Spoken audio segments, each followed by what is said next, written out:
भारत और European union ने कल 27 जनवरी 2026 को फ्री ट्रेड एग्रीमेंट साइन किया है। 2007 से शुरू हुआ यह सिलसिला आखिरकार 19 साल के बाद अपने मुकाम तक पहुंचा है।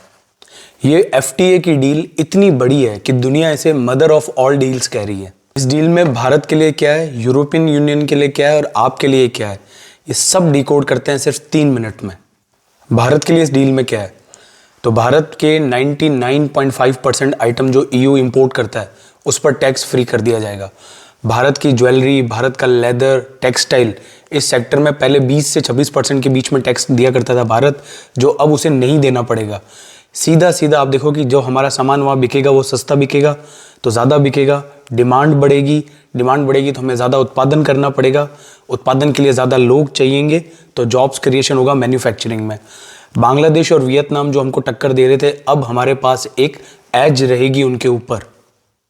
स्टूडेंट्स के लिए भी इसमें खुशखबरी है। जो लोग यूरोप जाकर पढ़ना चाहते थे तो अब भारतीय छात्रों के यूरोप जाने की जो अधिकतम सीमा है उसको हटा दिया गया है, कोई कैपिंग नहीं रखी गई है। देखिए यूरोप से हमें क्या मिलने वाला है और क्या सस्ता हो रहा है। तो यूरोप से 2 चीज़ों पे हमारी डील अटक रही थी, ऑटोमोबाइल एंड वाइन। ऑटोमोबाइल में यूरोप की जो लग्जरी कार्स हैं जिन पे पहले 110% टैक्स लगता था उसको कम करके अब 10% कर दिया है। क्या इसका मतलब है कि हमारी जो कार मैन्युफैक्चरिंग यूनिट्स है टाटा, महिंद्रा और कैन को नुकसान होगा? तो यहाँ पर एक थोड़ा सा कैच है कि जो लग्जरी कार हम इंपोर्ट करेंगे उसकी कैपिंग करी गई है। 2.5 लाख जो कार है उन्हीं पर ये टैक्स जो है 110 से 10% होगा। फिर जितनी लग्जरी वाइन है, जितनी महंगी शराब बिकती थी, वो सारी शराब पे जो टैक्स था वो भी 150% के आसपास था, उसको भी घटाकर 20 से 40% के बीच में रखा गया है।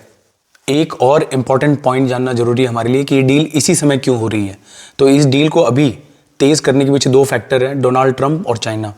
अमेरिका की जो प्रोटेक्शनिज्म की नीतियाँ हैं अपनी घरेलू मार्केट के लिए, तो उससे ईयू और इंडिया दोनों ही परेशान है, दोनों पर टैरिफ इम्पोज किए गए।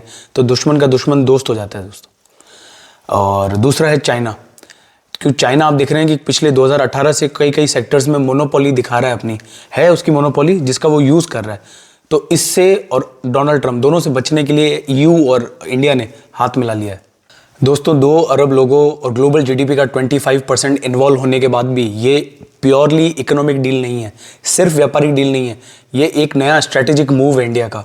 इंडिया दुनिया को ये मैसेज दे रहा है कि हम अपनी शर्तों के हिसाब से दोस्तों से या दुश्मनों से जुड़ेंगे या हटेंगे। देखिए दोस्तों, लास्ट में सारी अच्छी बात हमने कर ली, लेकिन इस डील में कुछ नेगेटिव पक्ष भी तो होगा।